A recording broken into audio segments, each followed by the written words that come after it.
This program was made possible by contributions to your PBS station from viewers like you. Thank you.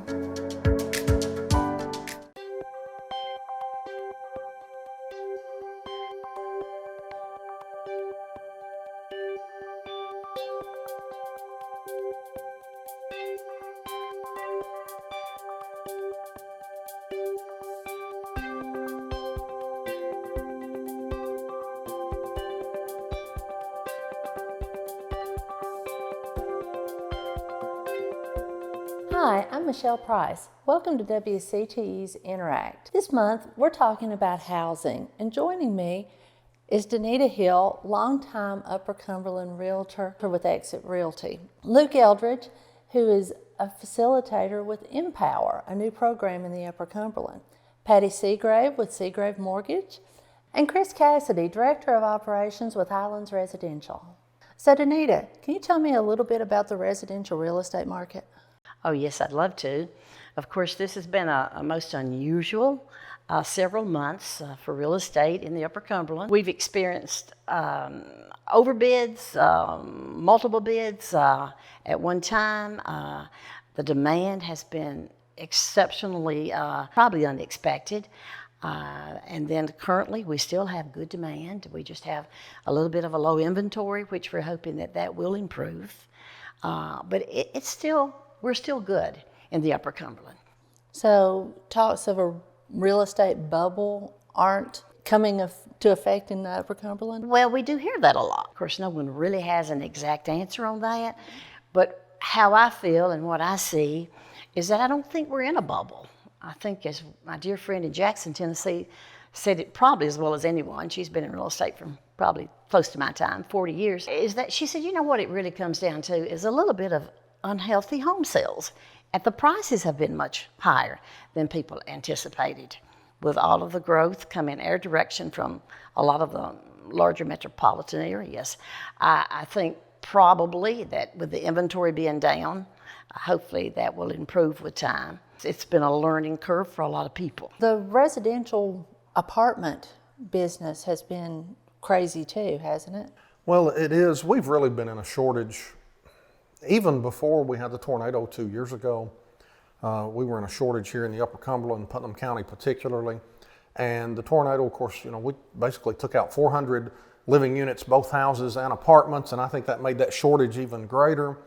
But, I've said for the last year and a half, 2 years, if we had 200 more apartments built tomorrow, I'd have them rented as soon as I had them built. And I'm not even sure that number's high enough. We really do have an issue, and it's not even low income, it's working families. And workforce housing is a term the city uses occasionally when we talk, and that's a huge problem, and I think is going to continue to be a huge problem, because Donnita said it well. People are moving here. This is becoming a place where people live here and work in Nashville, unbelievably enough. But so it's not going to go away anytime soon. Mm-hmm. And I do think also, since the pandemic that we had, a lot of people are working from home now. So that focus back into your interest in having a home with multiple home offices has occurred, and we're seeing a lot of people working from their home now.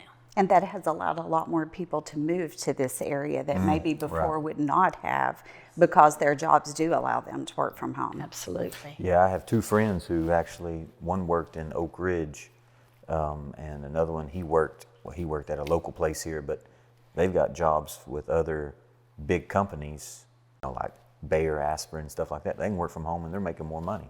So they've come home and staying there, and their wives have been able to come home. So, you're absolutely right. I hadn't even really thought about that until just then, but that is one of the things that now people can work in Nashville, but work from home.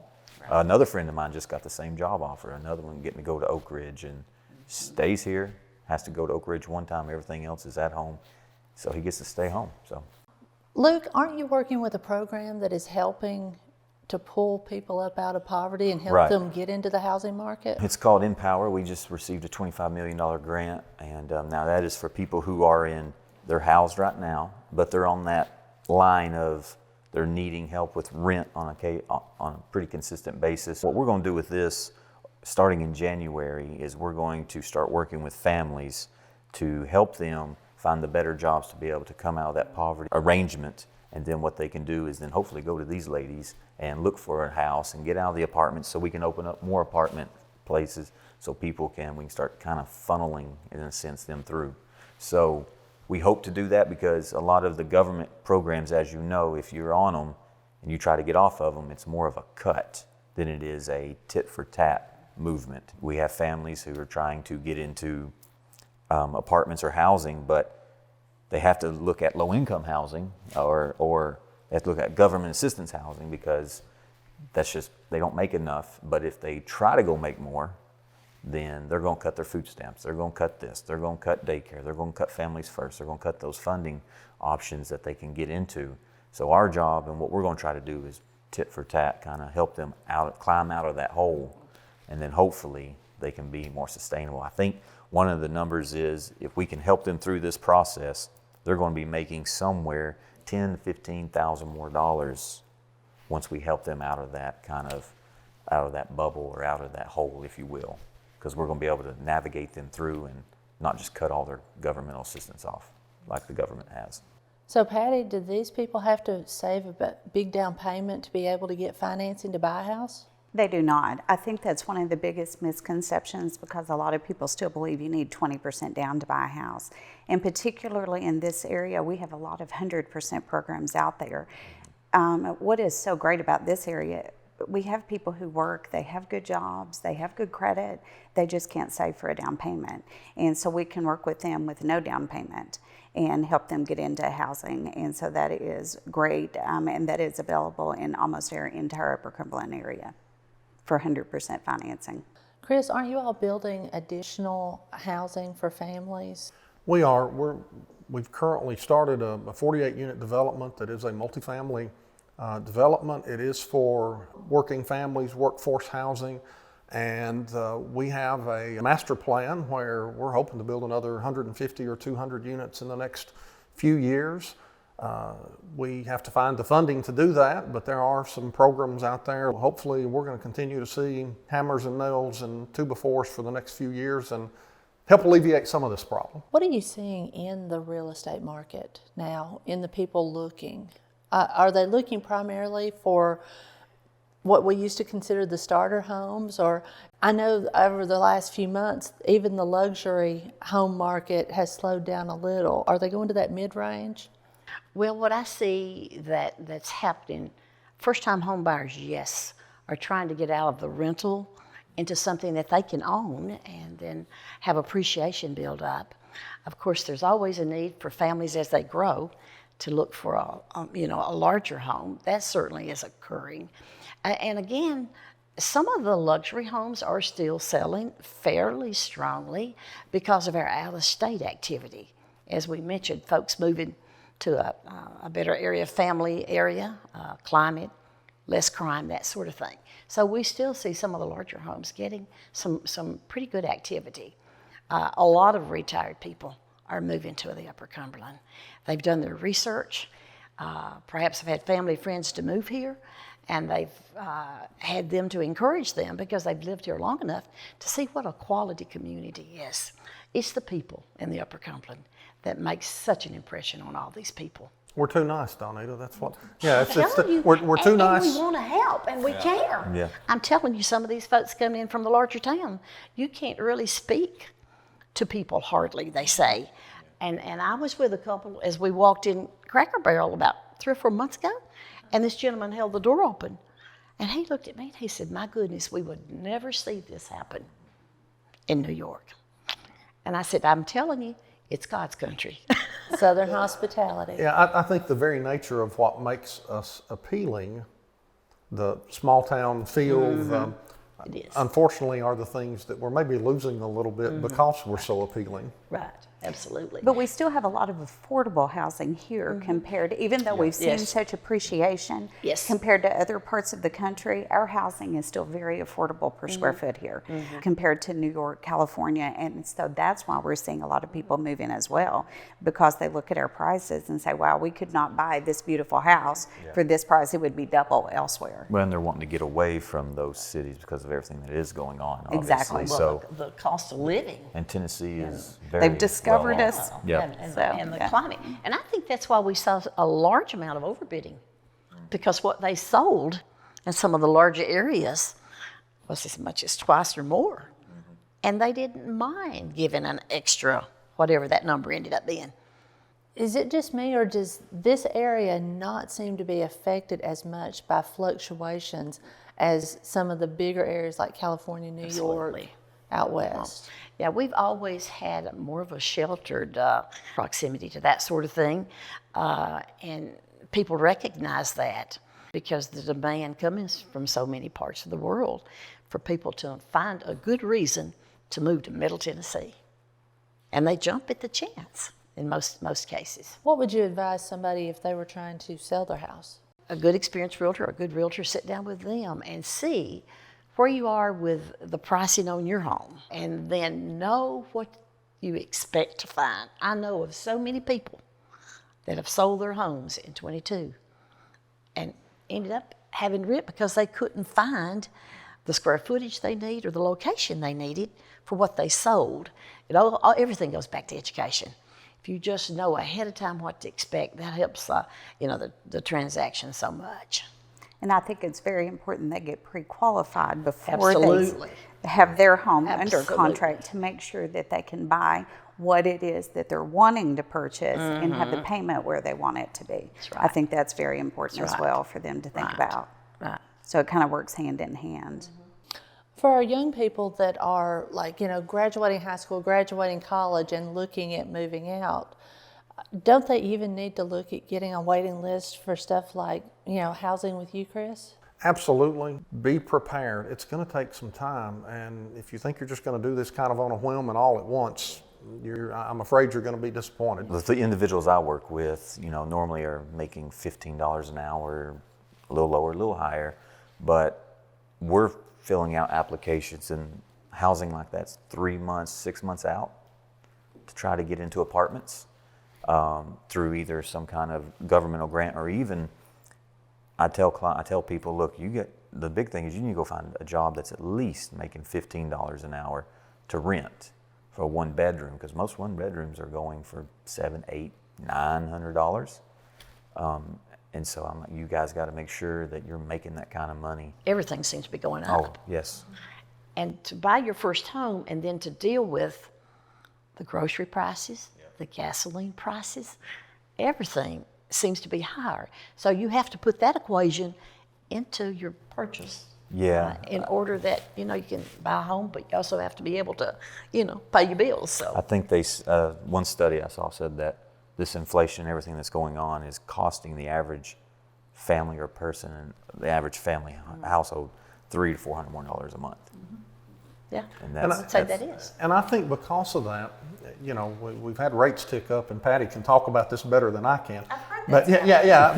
but Something about that. rates are still historically low. I'm not young anymore, and when my wife and I bought our first house, and we had an 8.5% mortgage, and I thought that was the greatest thing in the world. And these 2-3% mortgages we've seen the last, I don't know, Patty, 8 or 10 years, people don't realize a 5% mortgage is still cheap, and I don't think that's the problem. I think what Donnita said's right, and it's inflation in general. It's the cost of everything else. It's not whether they can or can't make a payment at 5% versus 3.5%. It's everything else that goes with it. How is having the shortage of the tradespeople affecting housing and new housing construction? As I was at a home earlier in the week under construction. The projection was it to be finished in November. Well, now they're running behind because some of the folks are not keeping a scheduled time frame to get it accomplished. So now it's out to the end of the year. So it really is affecting for people trying to still buy at a certain interest rate and while things are working for them. Mm-hmm. I know particularly with the new school that the county's getting ready to build, getting ready to start. That's been in the paper several times, but they only had one bidder. They only had one bidder because that was the only company that could guarantee their subs, that could guarantee their electricians and their plumbers and their HVAC. The development that we've just started, the subs have been lined up for a year, you know, and it's like, okay, we can start that, but we can't start that till next fall. And, you know, so it's a huge, I would hate to be trying to build a house for myself right now. I spoke to one of the developers of one of the larger subdivisions here in town a couple of months ago, and he said that he was having to bring all of his subcontractors from Nashville because all the ones in the Upper Cumberland were so busy. Which again increases your prices. Absolutely.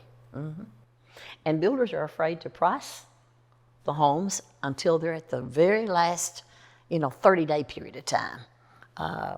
At least on the front end, they have to add in a certain percentage for all of the surprises they have. And they can put the price out there. If it has to adjust, we have to make sure that is adjusted where people knows that, the product's going up. They can't sell it at that price because, it's all about, everyone has to have a little bit of a profit margin, And that's never happened before, has it? Never. Has not. What are the price of building materials doing? I mean, they've been going up and up. Is there any, especially with the hurricane having such an impact on the building industry? And when we unfortunately had the tornado here a couple of years ago, you saw the prices just jump. Any of the natural disasters are certainly going to cause that. But a lot of the folks, such as Lowe's and the other building material, they can't get a certain amount of whatever is needed for job sites. And that's where people are having to have a delay on a completion date. And that affects everybody's ability either to buy or fit to be, certainly under a contract. I remember, when we bought our home in 2020, July of 2020, we got it right before Hurricane Michael came through, not too much longer after that. And I was remodeling our house. We lived in it as I remodeled it. And I just remember Lowe's would say, man, you better buy what you need now because every day it's going up $4, $3. It just kept going because of what Michael did. I'm not sure what it is doing with this other hurricane that just went through.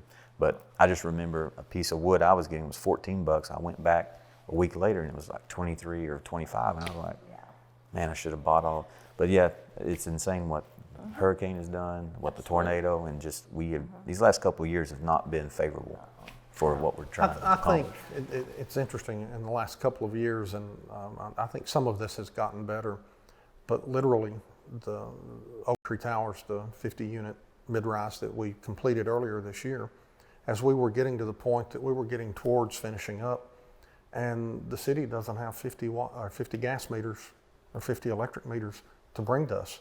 Hey, we'll bring you 20 today, and we're hoping to get in some more in a couple of weeks. And I know from talking again to cities and towns, okay, I've got a list of 50 people that are ready for their gas service.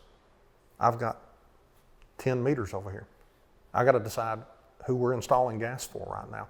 And we've just never gone through things like that. And again, I think that's gotten some better, but if that pushed back construction 6 months ago, now it's still pushing back. We've not caught up from all that yet. No. We certainly do have a shortage of new construction. That's for sure. That has to be impacting the current existing homes. It does. And bringing those prices up, doesn't it? Oh, it does. It does. And as I said earlier, I mean, nobody was actually prepared to see this happen, but it has caused the pricing of your average home to really escalate. And then as you go into the larger homes, it's even caused a greater amount of value being added. It seems like a lot of people, though, are moving back to the downtown living. We've got some of the mixed-use retail and residential housing complexes now, like in Cookeville, and there's plans for, I think, close to 180 new townhomes just right downtown. Are you seeing a lot of people wanting to be more in the city center? Well, a lot of folks that want to be around the activity, the hustle and the bustle, that have maybe gotten used to that and still want that, will oftentimes ask about downtown living. Obviously, the convenience pays a whole lot of interest in that for people. If you can just walk to about wherever you need the activity, the physical activity, and And plus, it's an enjoyment to be able to do that. As our economy changes, I'm also having more people say, we really want to live. I spoke with a lady yesterday. She goes, I want a couple of acres. I want to be able to grow a garden. I want to be able to can. So I think there's the other extreme there of people who don't want to live right downtown. They want to go back to what we may consider more the old-fashioned way of living there and have chickens or whatever. Live off the land. That's Right, true. right. Luke, are a lot of the people that you deal with looking to buy soon, or are they looking more, is that a long-term goal for them? That's more of a long-term, because most of the people I work with, obviously, they're still in that emergency mode, right? They're in that, trying to figure out month to month, because they are on that fine line of poverty, could become homeless or are homeless. So it's all emergency right now. And so they're thinking just, where can I be next? And so we're trying to say, if we can get you here, then we can give you all these other resources to get you to here. And so most of the ones I work with are just emergency right now. Now, the dream is they would love to own a home because they have children. And so they want that. But what can I get right now to just take some pressure off of me? And so that's what we're trying to work with, and then hopefully get them to a place where they can get into some of these programs to where they can get the home, either whether it may be a habitat. We may have to go habitat, or we may be able to come and get a little starter home or something like that. And hopefully we can do that because of the pay increase and what we're going to be able to do to get them out of that poverty bubble and pull them out of that. We've talked a lot about, young families and younger people moving in, but what about housing for the elderly? Are they getting kind of pushed out of the market? Well, I have said for a long time now that our area needs some senior living development because we have folks moving here that have already lived perhaps in one where they're coming from, or have family bringing them here, but they don't want to live in their home. They want to have their own. We need that badly, and I've already talked to several folks in the building industry. I said, I will tell you, they will sell like hotcakes. Yeah. There will be a waiting list. If you'll put it up, there's an old saying, the building, they will come. I tell you, there's already people asking for this and have been for a long time now. And I think when you get to the elderly particularly, there's other services that they may need. And from a rental standpoint, I think many times what owners shy away from is they don't care to build an apartment. They don't care to rent an apartment. That's kind of their expertise, and they're good with doing that. But you start talking about these supportive services, home health, or maybe meals, and they're like, well, that's getting out of my comfort house and what I know how to do. And so I agree with Donnita completely. We need some senior living complexes, maybe not even at an assisted living level, but we definitely need a place where elderly people can live but get some of these supportive services. Well, most of that probably have to be income based, because I'm starting to see a lot of elderly call and say, my rents went up, I'm on a fixed income, I have nowhere to go, I need help. And so I'll send them to Chris, or I'll send them to the development district for some housing, but there's a waiting list on that. So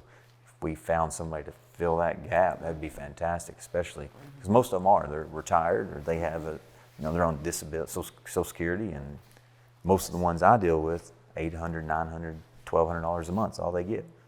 And then food stamps is $20, and so that is I do see a gap in that would be great to have. Do you see any solutions in the future for that? So we're going to have to help Chris. Yeah, well, I think that's the interesting thing. As I said earlier, we could fill up 200 units tomorrow if we had the units built. But the federal government doesn't just give out money anymore. The old public housing things that we've talked about, those funds to build new units don't exist. And so we have to be creative. We get tax credits occasionally that help us. This 48-unit development we're building now has a tax credit component, but we're not guaranteed with that. And I will say this, one of the great things, we've had a lot of conversations with the city, we've even had some conversations with the county. There's some money that has been out and available due to COVID or due to some other things in the last couple of years that, you know, you've got to put these partnerships together and these coalitions together sometimes. And, you know, maybe it involves the county, maybe it involves the city, maybe it involves the state and some state funds. And, you know, that's, I guess at the end of the day, that's what I've really focused on a lot the last couple of years.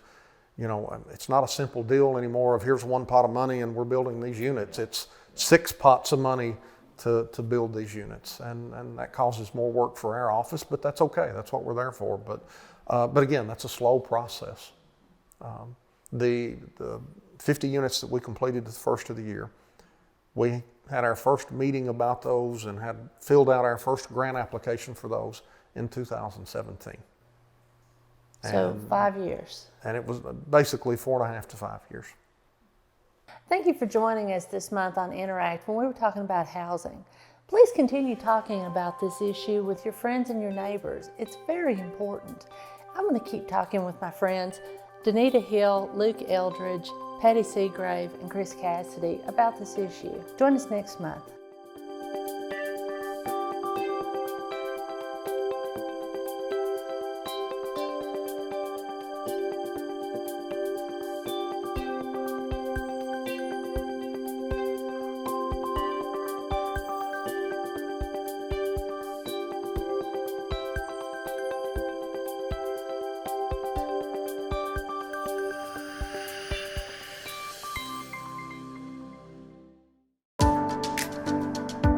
This program was made possible by contributions to your PBS station from viewers like you. Thank you.